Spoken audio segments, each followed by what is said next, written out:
Crytac, double bell, ENC, and isa pang double bell. So 5 unit ang itest natin. 5 ba? 1, 2, 4, 5. Oh, tama 5. Okay. So unahin natin tong WE. Lapit mo brother. So guys, 5.1K. May serration dun sa unahan. May naka metal slide siya.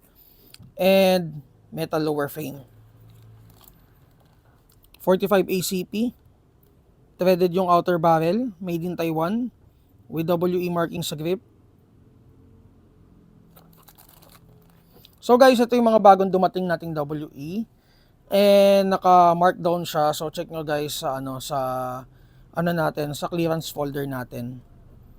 I think pitong model yung naka-mark down ngayon. So 3 unit ang kinuha sa atin na 5.1K. Test natin isa lang.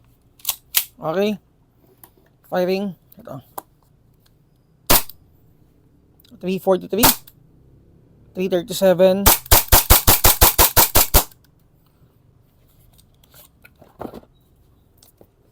WE 5.1K. Actually, meron pa dong tatlo pang high kappa. T-Rex Black, T-Rex Silver, and 5.1R. So, check nyo na lang guys.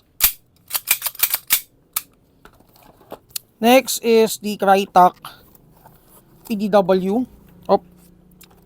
Trident MK2. So, para kay Sir Edward, going to Davao. Davao de Oro. So, ito yung isa sa mga bagong dumating natin na unit. So, polymer yung receiver niya. Pati yung hindi. Metal yung yung top. Yung upper receiver. And then metal din yung handguard. So, naka-flat trigger din siya. Lapit mo, brother.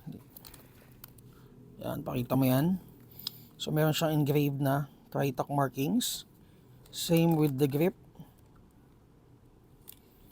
Ganda ng trigger, oh. Non-working yung bolt release niya. Working ba? Working. Okay, so working bolt release. So, naka-rotary type chamber. Crytac internals. And then, naka-key mode. Handguard. Okay, so tetest natin guys kung ilang FPS out of the box. And then, ayun, naka PDW stock siya. And then kasama, lapit mo, ito mga sights, front and rear sights kasama na rin. And then, rail adapter. So, magazine is mid-cap. Ayan, kita mo yung mga BBs. Okay, test natin. Ganda, oh. Ganda na itsura. Pang CQB. Okay, firing tayo. Full auto, guys.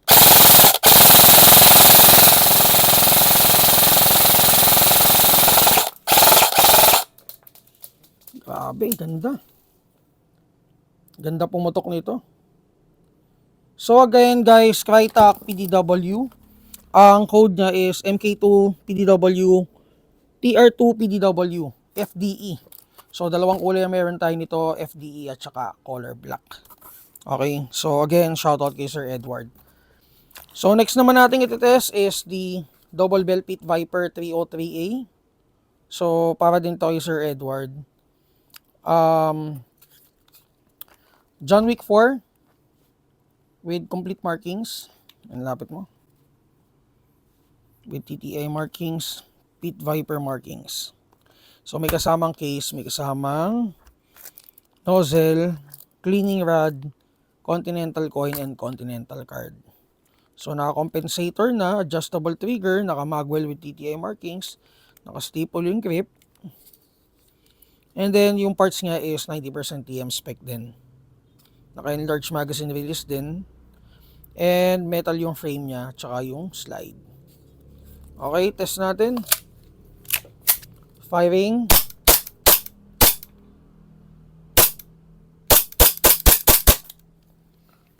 So yung FPS nasa 200 plus.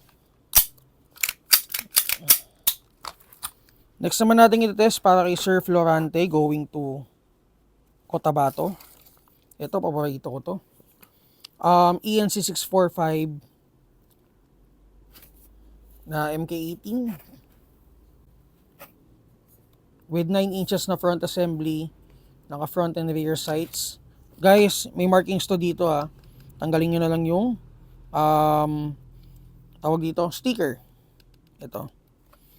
So, small parts is metal, naka Daniel Defense na grip, pati stock. Ito yung stock niya with LiPo battery and charger na kasama out of the box.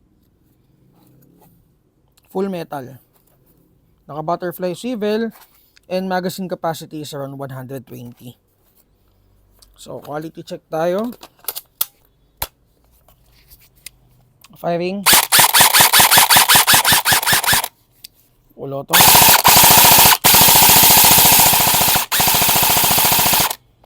Yan. So, FPS out of the box is around 410. Again, ENC 645. Lahat ng ENC natin may kasamang LiPo battery and charger dun sa mga bagong dumating. Okay?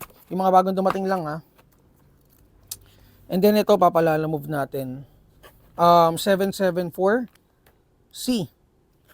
or G18C. So, naka-metal slide dyan. Yung frame niya is polymer. And then, with G18 markings, may kasamang case, cleaning rod, and extra nozzle.